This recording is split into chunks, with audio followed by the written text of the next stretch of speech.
예, 로지스틱 회귀 분석의 이제 이론에 대해서 한번 봤어요. 그러니까 첫 번째 봤던 게 바로 뭐냐면은 확률 분포 중에서 베르누이 확률 분포, 뭐 아니면 도인 확률 분포인 베르누이 확률 분포를 봤고, 그다음에 이제 두 번째는 뭐냐면 그 뭐 아니면 도의 확률 분포를 표현하기 위해서 누적 분포 함수의 개념이라는 걸 우리가 생각을 해보면 얘가 S자 모양으로 이렇게 생겨야 되구나. 그래서 로지스틱 함수, 시그모이드 계열 함수 중에서 로지스틱 함수를 봤어요. 그 이 두 개의 개념을 이용해서 로지스틱 회귀 분석이라는 거를 이제부터는 해보도록 하겠습니다. 잘 보겠습니다. 정리를 해보자면 우리가 어차피 계속 구해야 될 거는 y의 기대값이에요. y의 기대값인데 그건 뭐다? 어떤 확률 어떤 입력 변수 x가 x 값을 가졌을 때 y가 무슨 값을 가질 확률? 1의 값을 가질 확률이에요. 즉 요거죠. 어떤 입력 변수 x가 어떤 실제값 x일 때 그때 출력 변수 y가 1의 값을 가질 확률이다. probability다.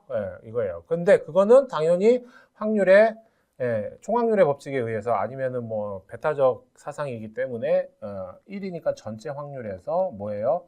x 입력 변수가 x일 때 출력 변수가 y가 0일 확률을 뺀 값이다.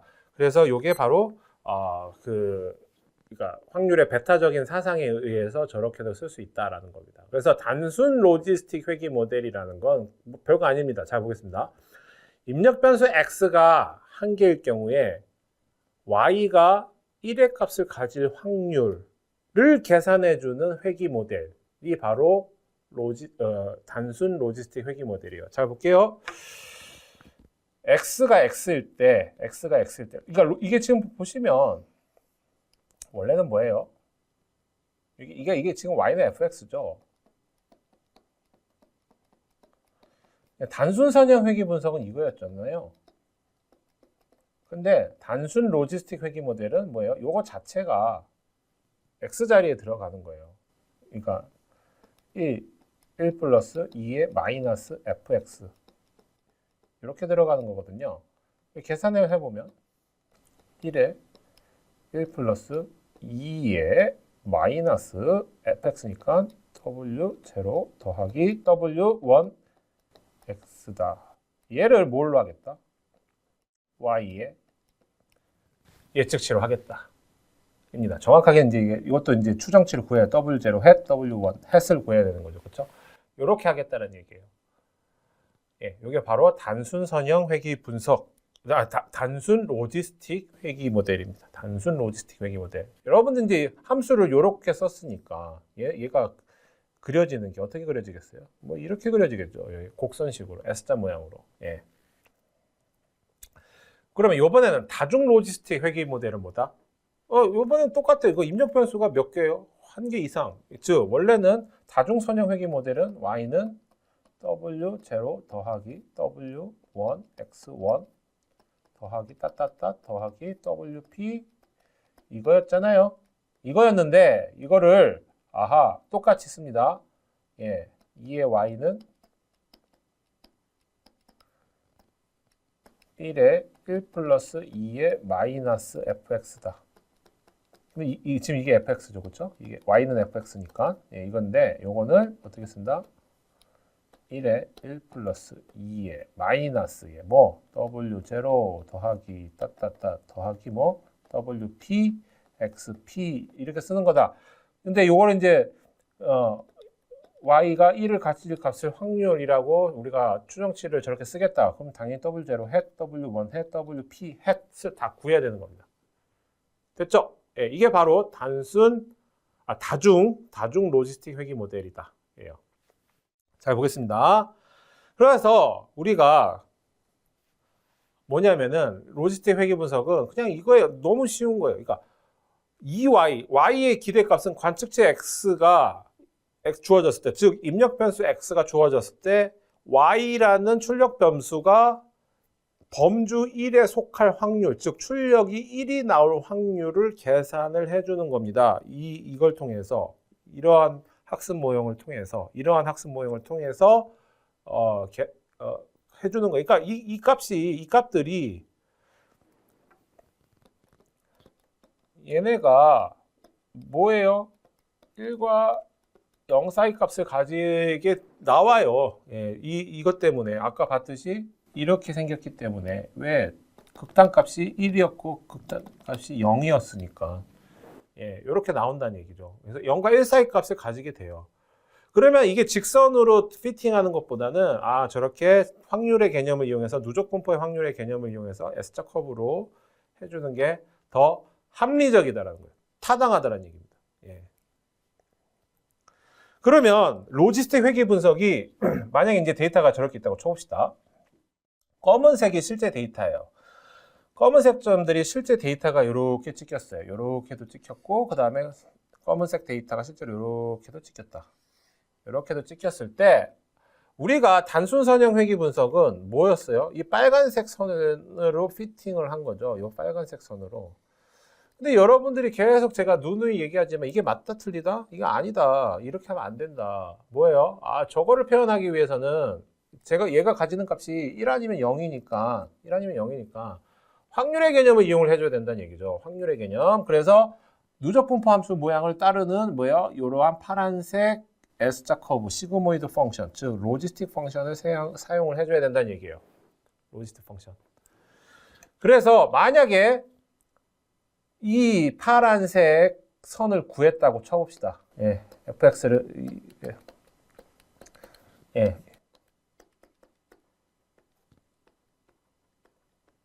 이거 어떻게 구했다고 쳐봅시다. 예, 쳤으면 예를 들어서 x값이 6이다. x값이 f6이다. x값이 6이다. 쓸까요? x값이 6이다. 6인 경우. 그러면 이거 계산할 수 있죠? 1 플러스 2의 마이너스 w0 헷. w0 헷 구할 수 있어요. 더하기 w1 헷 곱하기 얼마? 6이죠. 이거 계산할 수 있죠? 계산을 했을 때 이 값이 0.5보다 크다면 0.5보다 크다면 뭐예요? y 값을 뭘로 예측을 한다? 범주 1로 예측을 하겠다. 0.5보다 크다. 여기 0.5 나오죠? 0.5보다 크면은 그냥 1로 예측을 하겠다. 저건 1이야. 6에 찍혔으면 y 값은 1이야 이제는. 여러분들이 보더라도 1에 가깝죠. 1에 가깝잖아요. 지금 여기가. 그렇죠? 그럼 1로 예측하자는 얘기예요. 만약에 x값이 4다. 계산을 해봤더니 fx4가 예를 들어서 0.5보다 작았다. 이런 경우는 이거는 요 밑에 부분이죠. 이러면은 얘가 0.5보다 작으니까 그냥 0으로 예측하자. 0으로 예측하자. 예. 너무 어렵다. 0.4로 예측해, 0.2로 예측해. 그렇게 하지 말고 0 아니면 1이야. 뭐 아니면 도라고 계속. 뭐 아니면 도예요? 뭐 아니면 도기 때문에 1 아니면 0으로만 예측하지. 0.4로 예측하겠다. 0.3으로 예측하겠다. 0.2로 예측하겠다. 그런 짓은 안 합니다. 그냥 로지스틱 회귀 분석은 1 아니면 0으로만 예측해요. 예. 왜? 불량 아니면은 정상. 이런 거잖아요. 남자 아니면 여자. 그지? 여러분들 1학년하고 2학년을 1.5학년이 있나요? 이런 거 없잖아요. 그렇죠? 예. 1학년이면 1학년이고 2학년이면 2학년이지 1.3학년? 그런 거 없어요. 이 세상에 그런 건 존재하지 않아요. 그래서 이렇게 우리가 0.5보다 크냐 작냐에 따라서 0.5보다 크면 저 값이 0.5보다 크면 1로 예측을 하겠고 0.5보다 작으면 0으로 예측하겠다. 그러니까 바로 로지스틱 회귀 분석을 통해서 예측하는 방법입니다. 그래서 분류 문제를 푸는 겁니다. 분류 문제를.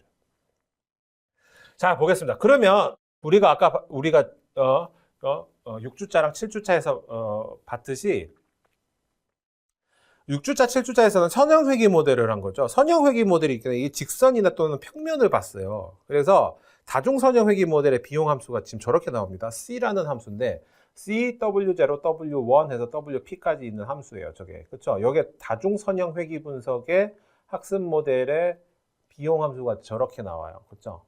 예, 봤더니 실제값 y값에서 예측값 이게 오차죠. 그렇죠? 오차를 제곱해서 다 더해줬다. 그래서 저걸 비용 함수로 썼다. 그 비용 함수를 어떻게 최소화해주는 뭐를 찾았다? W0, W1 해서 WP 다 찾았다. 왜? 비용 함수. 얘네는 이 C라는 함수는 뭐예요? 이렇게 생겼기 때문에 빗살무늬 토기로 생기고 맨 밑에 뭐가 존재한다? 최소점. 요게 최소점이죠? 요 최소점이 존재한다. 요 최소점의 좌표가 W0 hat, W1 hat, 그래서 WP hat이다. 예, 그렇죠? 예, P 플러스 1차원 공간에서의 저 아래로 볼록한 함수의 최소점이 존재하죠. 그렇죠? 이렇게 했어요. 근데 로지스틱 회귀 분석은요. 이상해요. 자, 볼게요. 만약에 단순 로지스틱 회귀 모형이다. 그러면은 우리가 결정을 해야 될 거는 W0와 W1밖에 없거든요. 예, 보겠습니다. 그 로지스틱 회귀 분석 그대로 써볼게요. 비용함수 이렇게 그죠? 모든 관측지에 대해서 실제가 yi에서 뭐요? 예측의 도구로서 이걸 쓰잖아요. 그렇죠? 맞아요. 이게 바로 뭐예요? 요 괄호 안에 있는 게 바로 뭐죠?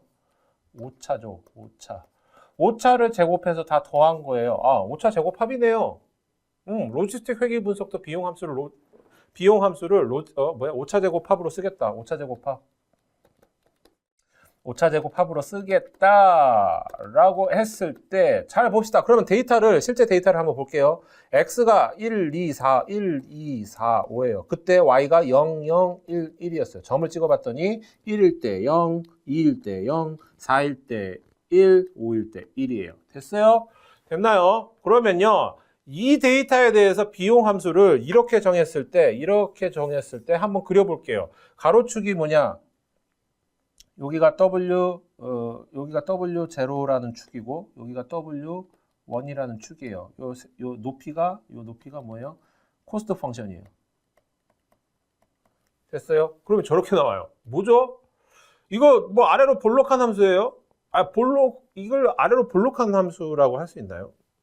우리가 생각하는 아래로 볼록한 함수는 이런 모양이어야 돼요.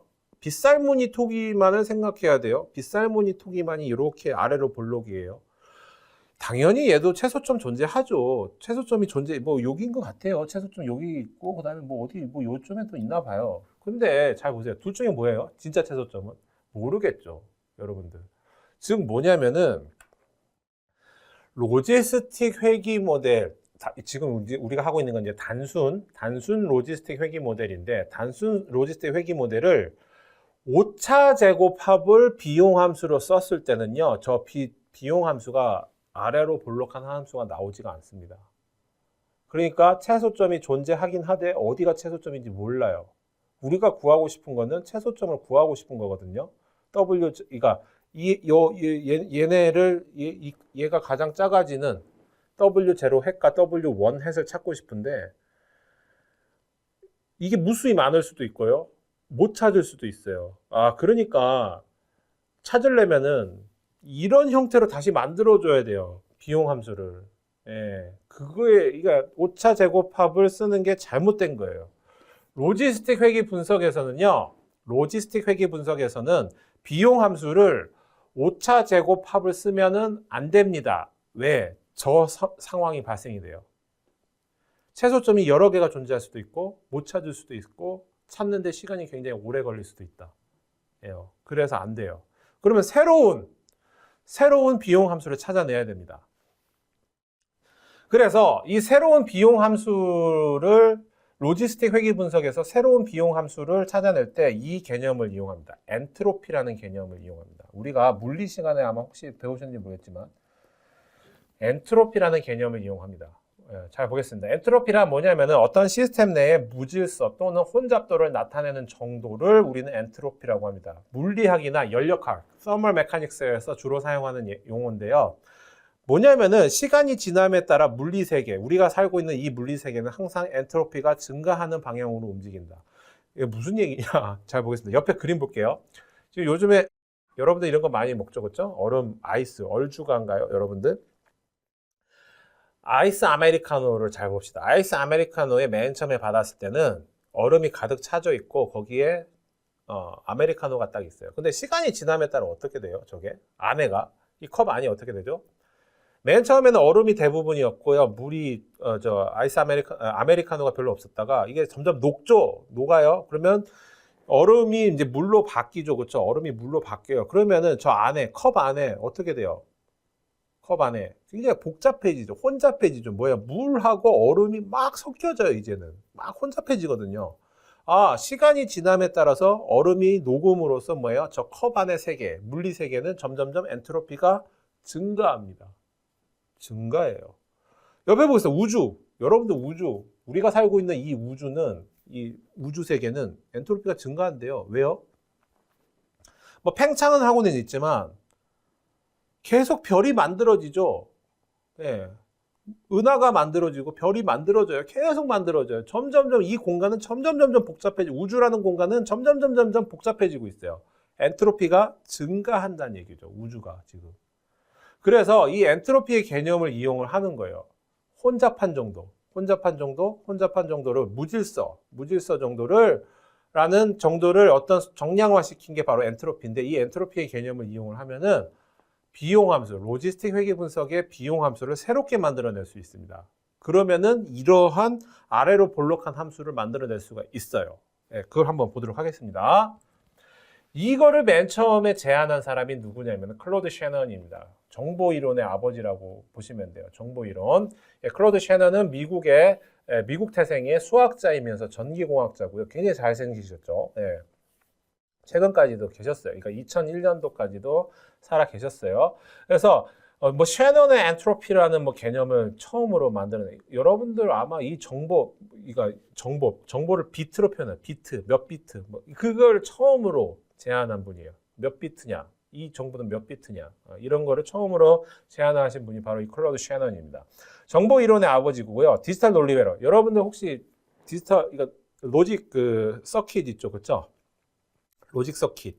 이거를 최초로 구현한 사람. 디지털 논리회로. 뭐 엔드 게이트, 오아 게이트, 뭐 부정 니게이션 있고 뭐 신호를 보내니 많이 하고 막 출력이 뭐가 되고 이런 거 있죠. 디지털 논리회로. 이거를 최초로 구현한 거고요. 이게 뭐냐면 어디에서 나냐? 부울 대수 있죠. 부울 대수, 불리안 로직, 불리안 알지브라에서 이거를 나온 거를 전기 회로로 구현을 한 거예요. 예. 그래서 엔드 게이트 있고 오아 게이트 있고 뭐 그다음에 뭐 트루 폴스가 들어가고 신호가 나오니 안 나오니 막 이런 거 하잖아요. 그렇죠? 그거를 맨 처음에 하신 분이에요. 예, 클로드 셰넌. 이분이 뭐를 했냐면은 이 얘기를 했어요. 정보 이론이라는 걸 얘기를 했는데 뭐를 얘기했냐면 1948년도에 미국의 수학자이자 전기공학자인 클로드 셰넌이 엔트로피라는 개념의 힌트를 얻어서 확률 분포의 무질서도나 불확실성 혹은 정보 표현의 부담 정도를 나타내는 인포메이션 엔트로피 개념, 셰넌의 엔트로피 개념을 고안을 했습니다. 셰넌의 엔트로피 개념. 여기서 이제 정보라는, 인포메이션이라는 개념이 등장하게 되는데, 이 정보 이론은 신호에 존재하는 정보의 양을 측정하는 이론이다. 입니다. 그래서 몇 비트냐? 뭐 예를 들어서 이 세상에 문자가 예를 들어서 A, B, C, D 밖에 없다고 쳐봅시다. 알파벳이 A, B, C, D 밖에 없다고 쳐봅시다. 그러면은 여러분들이 문자를 보낼 때 몇 비트만 있으면 될까요? 몇 비트만 있으면 될까요? 예. 이게 바로 이제 이렇게 나오는 거예요. 로그 2에 얘가 나올 확률 4분의 1, 4분의 1, 4분의 1, 4분의 1. 그러니까 4분의 1. 뭐예요? 2에 마이너스 2제곱. 그렇죠? 4분의 1이죠? 그러면은 얼마? 마이너스 2. 근데 앞에 마이너스가 붙어요. 그러면 이 플러스겠죠? 몇 비트만 있으면 돼요? A, B, C, D라는 문자를 여러분들이 어떤 정보로 표현할 때 몇 비트만 있으면 된다? 2비트만 있으면 됩니다. 2비트만 있으면은 A, B, C, D를 다 표현할 수 있다. 어떻게? 0, 0은 A, 0, 1은 B, 1, 0은 죄송합니다. 1, 0은 C고요. 그 다음에 1, 1은 D. 2비트만 있으면 여러분들 2비트만 있으면 A, B, C, D를 다 표현할 수 있어요. 예. 이게 바로 정보 이론이에요. 정보 이론. 예. 자, 보겠습니다. 그러면 정보의 양은 놀람의 정도다. 놀람의 정도. 깜짝 놀라는 그 정도.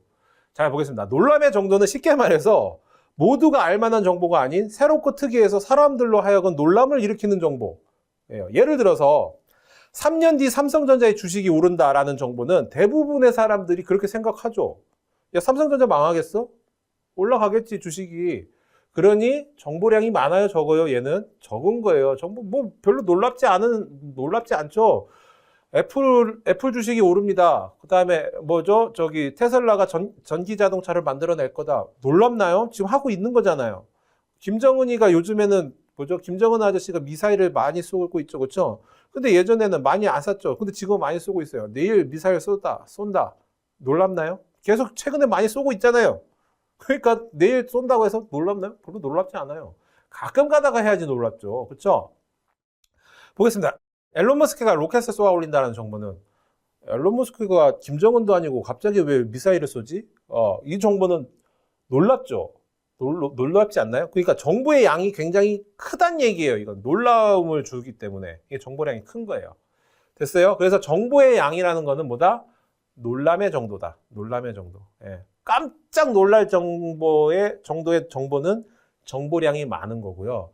들었는데 다 아는 내용 아니야? 라고 느꼈으면 정보의 양은 굉장히 작은 거다. 이건 뭐 당연한 얘기입니다.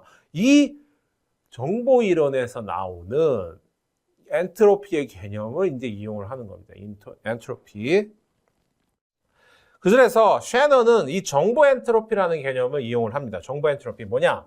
어떤 확률 분포로 일어나는 사건을 표현하는 데 필요한 정보량들이에요. 그래서 이 값이 커질수록 확률 분포의 불확실성 또는 놀람의 정도가 커지게 되고요.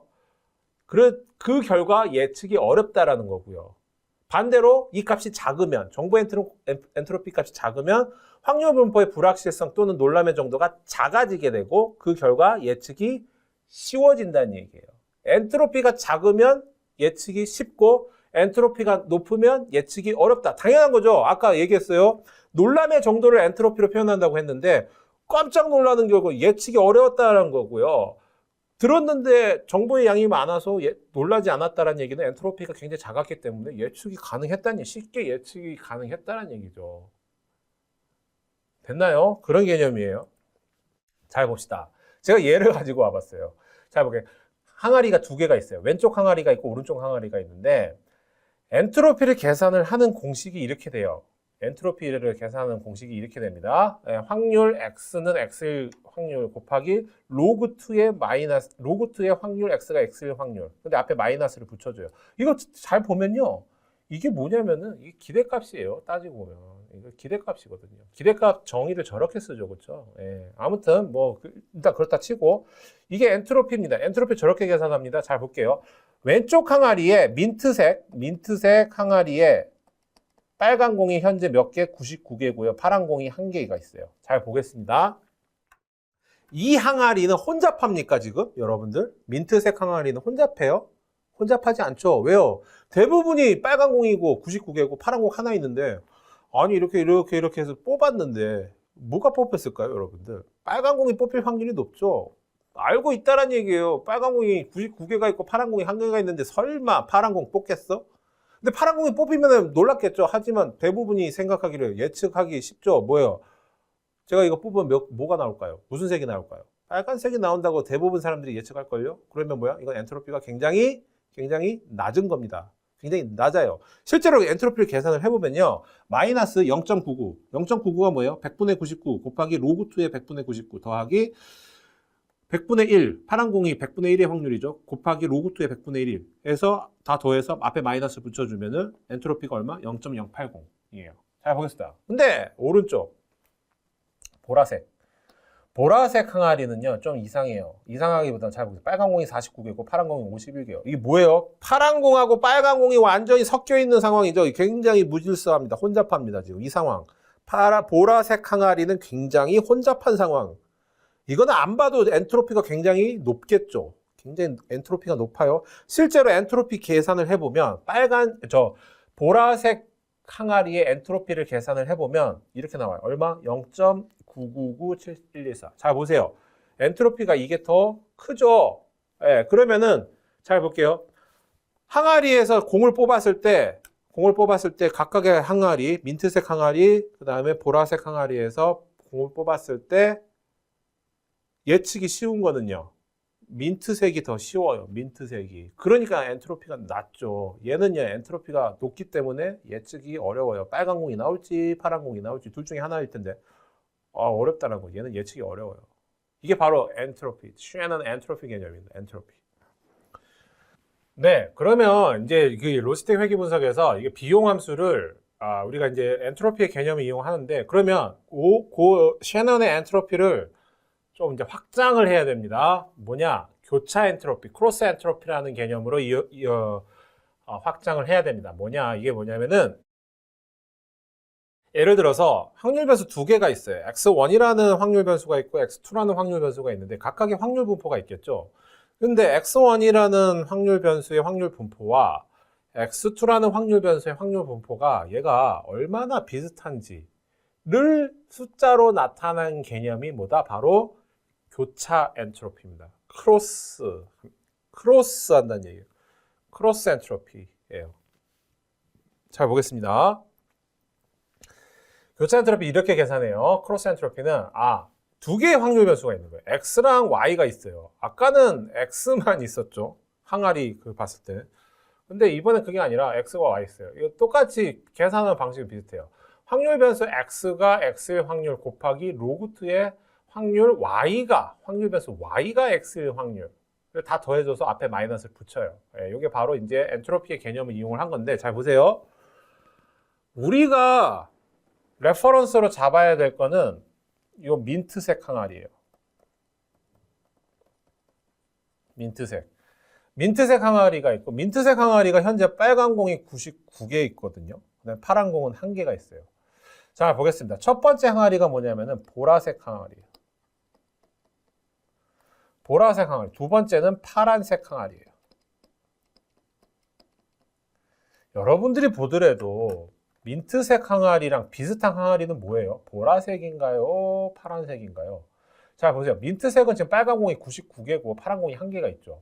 확률 분포가 어떻게 돼 있어요? 빨간 공이 99개, 파란 공이 1개로 분포가 돼 있죠. 보라색은요. 빨간 공이 97개, 파란 공이 3개. 그 다음에 파란색 항아리는 빨간 공이 72개, 파란색이 28개예요. 이 민트색 항아리랑 비슷한 항아리는요. 보라색인가요? 파란색인가요? 보라색이죠. 그렇죠? 보라색이에요. 여러분들이 보더라도 빨간색이 압도적으로 99개 1개, 얘도 압도적으로 97개 3개죠. 보겠습니다. 얘 혼잡해요? 민트색 지금 혼잡하나요? 이 항아리 아니 혼잡한가요? 혼잡하지 않아요. 빨간색이 대부분이에요. 혼잡하지 않아요. 질서가 있습니다. 얘는요. 조금 더 혼잡하죠. 뭐예요? 파란 공이 2개가 더 많을 뿐이에요. 민트색보다. 빨간 공이 대부분 97개고 파란색이 3개예요. 이거 혼잡한가요? 거의 혼잡하지 않아요. 근데 파란색은요. 빨간 공이 72개고 파란 공이 28개요. 이거 조금 혼잡해요. 이걸 대비해보면 상대적으로. 그러면 민트색 항아리와 보라색 항아리의 서로 교차 엔트로피. 얘네들 확률 분포 비슷하죠. 그럼 확률 분포가 비슷하기 때문에 엔트로피가 어떨까요? 교차 엔트로피가 굉장히 낮을 겁니다. 실제로 계산을 해보면요. 교차 엔트로피 값이 얼마? 0.09409285예요. 근데 민트색 항아리와 파란색 항아리의 교차 엔트로피는 얼마? 0.48715569예요. 크죠? 교차 엔트로피가 얘가 더 훨씬 큽니다. 즉 민트색 항아리와 비슷한 분포를 가지고 있는 항아리는 보라색이죠. 파란색이 아닙니다. 이거예요. 이 교차 엔트로피가 이제 비용 함수에 적용이 될 겁니다. 무슨 얘기냐? 로지스틱 회귀 분석에서 비용 함수로 적용이 될 겁니다. 이겁니다.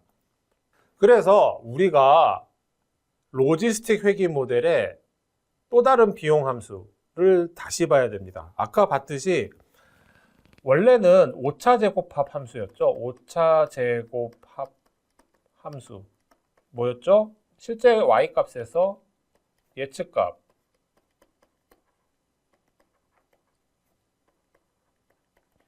이거를 제곱해서 다 더한 거 이거를 썼었는데 그게 이상하게 나왔잖아요. 이상하게 나왔죠. 그렇죠? 이거를 그래서 쓸 수가 없었다라고 했어요. 대신에 뭐를 쓴다? 새로운 비용 함수 이걸 쓰겠다. 이게 뭐다? 바로 크로스 엔트로피입니다. 크로스 엔트로피. 왜 그게 되냐? 잘 보세요. yi는 실제값이죠. 그 다음에 ln이니까 자연 로그 취한 거예요. 이거 로그2 한 거예요. 로그2. 근데 로그2 안 해도 돼요. 그냥 쉽게 뭐예요? 내추럴 로그, 자연 로그 취했어요. 그런 다음에 요거 예측값. 이게 바로 아까 그거랑 비슷한 거죠. 확률, x는 x일 확률 곱하기 로그 2의 확률, y가 x일 확률. 이거랑 비슷한 꼴이죠, 지금. 그쵸? 이게. 이거 확률이라고 했잖아요. yi가 확률. 뭐 x가 주어졌을 때에 y가 1이 가질 확률이라고 했죠. 그 다음에 요거는요. x일 때 y가 가질 1일 확률. 얘가 얼마나 비슷하냐 이거죠. 비슷하냐. 이 동그라미 친 두 개가 얼마나 비슷하냐. 그겁니다. 이거 봤더니 뭐예요? 크로스 엔트로피네요. 크로스 엔트로피. y가 가지는 게, y 값이 가지는 게 0 아니면 1이니까. 그러면 이게 1일 때는 이제 됐어요. 1일 때는 됐지만 이게 0일 때는요. 0일 때면 이게 0 돼버려서 안 되죠. 그러니까 새로 항을 다 초과해 준다. 뭐, y가 0일 때는 얘가 1이 되죠. 그쵸? 1 빼기 0이니까 1이 되죠. 그러면 그때의 뭐 또 확률 값. 이것도 뒤에 있는 것도 크로스 엔트로피예요. 맞아요. 그러니까 크로스 엔트로피, 교차 엔트로피를 새로운 비용 함수로 합니다. 그걸 다 더해서 n으로 나눠줬다. 앞에 마이너스를 붙였다. n으로 나눠준 이유는 크게 없습니다. 그냥 발산되는 걸 방지하기 위해서 그냥 n으로 나눠줬을 뿐이지 뭐 그런 큰 의미는 없습니다. 그래서 실제 y 값하고 예측 값이죠. 예측하는 값. 얘도 당연히 1과 0 사이에서 나오죠. 그렇죠? 얘가 얼마나 비슷한데. 그래서 비용 함수를 이 크로스 엔트로피로 정해주면요. 다시 우리가 가지고 있었던 이 데이터에 대해서 요거를 비용 함수를 이걸로 이제 하겠다. 요거를 어떻게 하겠다? 요게 이거거든요. 요거를 어떻게 해주겠다? 미니마이즈 시키다. 이때 이제 비용 함수를 그려보면 저렇게 나와요. 아래로 볼록한 함수. 우리가 원했던 아래로 빗살무늬 토기인 비용 함수가 나옵니다. 저게. 신기하죠? 저렇게 나와요. 그러면은, 얘 데이터를 요 점을 찾는 거구나. 이제 결국에는 요 점을 찾는 거죠. 요 점을 찾아야 돼요. 얘 점을 뭐라고 하겠다? W0 햇 W1 햇이라고 하겠다. 그러면 여기 햇 붙이면 되는 거 아니냐? 그겁니다. 됐죠? 이거예요.